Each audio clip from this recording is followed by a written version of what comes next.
somehow or another something happened, and he had to go to trial. He was on trial for waving his lantern. They said that he did not wave his lantern. All right now. And his testimony was, I did wave my lantern. All right.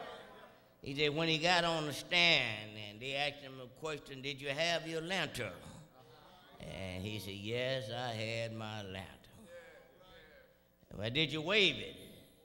Yes, I waved my lantern.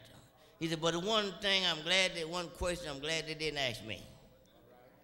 And that was whether my lantern was lit. Amen. You may have your lantern, but is it lit? Amen. The young lady sung the song, said, this little light of mine, I'm going to let it shine. He had his lantern, but it wasn't shining.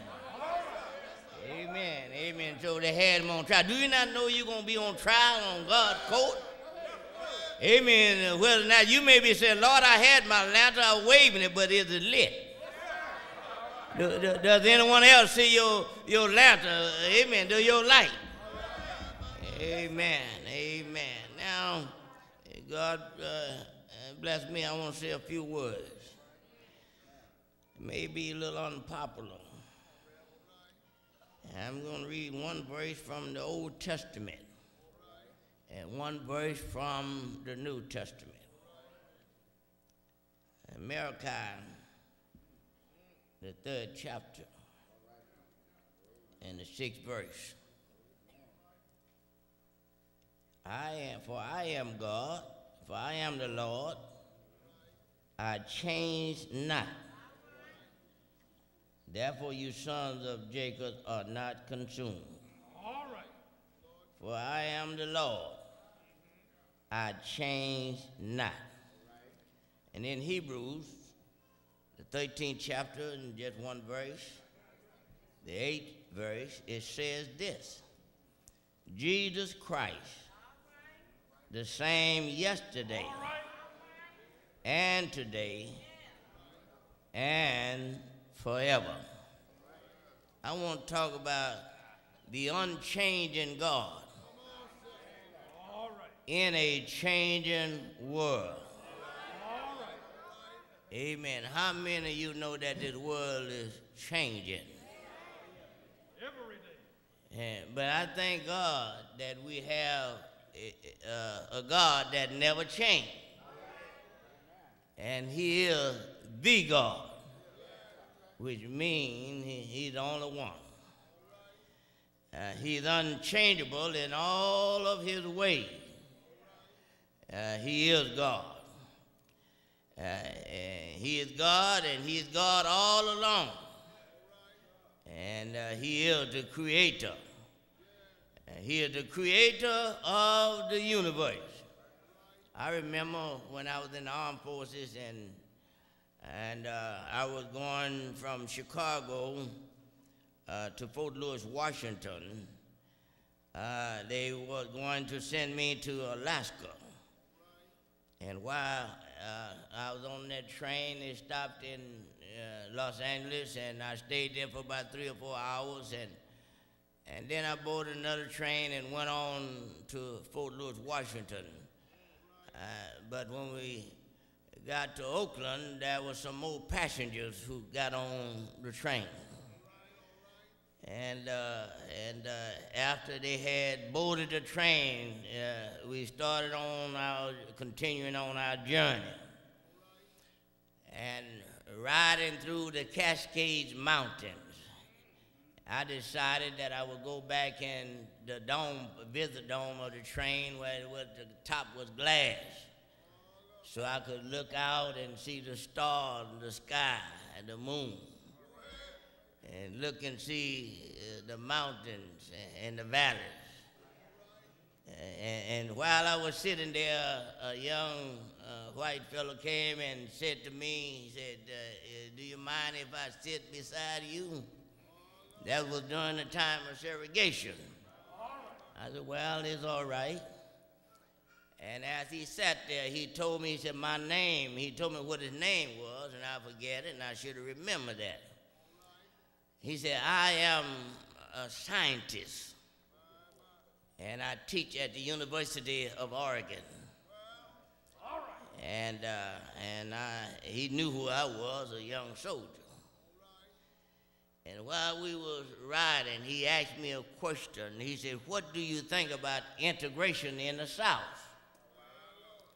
And my reply was, well, I said, it all depends on God's will. He in turn said to me, he said, well, I don't believe in God. He said, how many of you believe in God? Amen. He said, I don't believe in God. I believe in evolution. I said, what you say?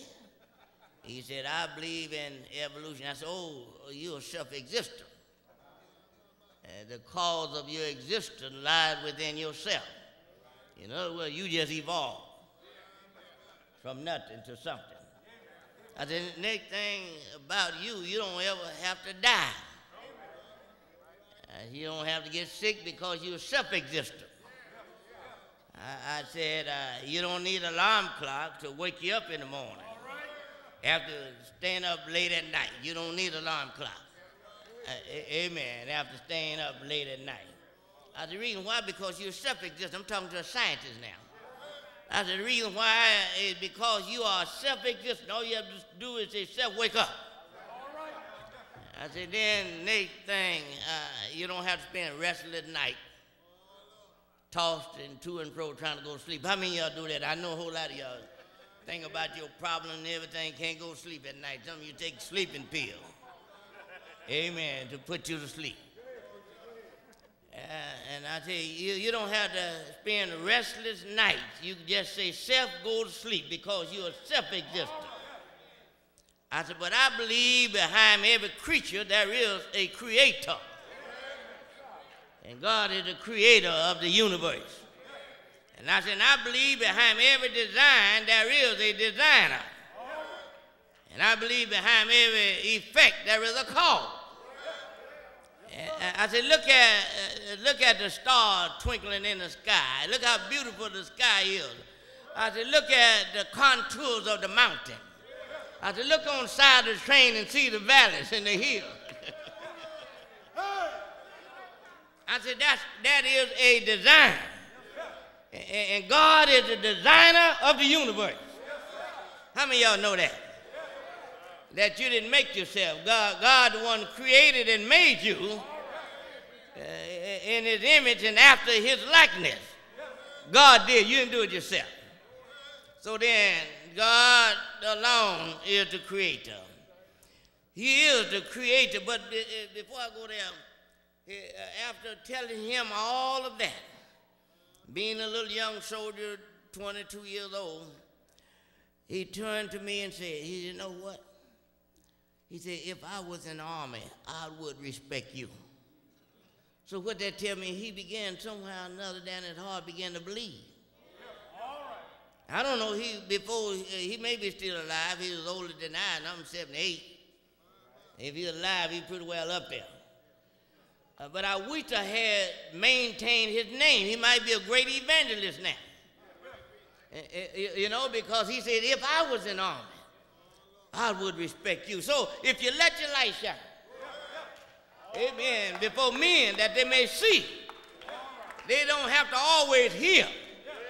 But if they can see something, amen. My mother used to say to me, say, I'd rather see a sermon walking any day than to hear one preach. Amen. You got men that can preach a mighty good sermon. They're highly eloquent in their speaking. Hello, somebody. But if you watch their walks, you can't recognize who they are and what they are. So God is the creator of the universe. Well, now we ask the question, why is he the creator? Because he is self-existent. Amen. And God alone knows why and how he exists. He has always existed. We may wonder about that. Where did God come from? Where did he come from? No, amen. The Bible says he's self-existent. Amen. My mother said before there was a when or where, God was and God is. So you can't question God existing. You know that he is God. And he will always exist forever. We believe that, don't you? How many of you believe that? Do you believe you're self-existent? Do you believe that reason why you woke up this morning? Because God touched you.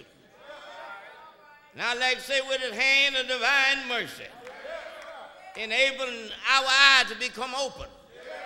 And we are now able to behold this brand new day. This is a new day for me than it was yesterday. I lived on yesterday. But today is a brand new day. You know what about? And I'm glad about it. That this is a brand new day. I'm just not glad to be here one more time, but I would love to be here many more times. Yeah, so God is self-existent.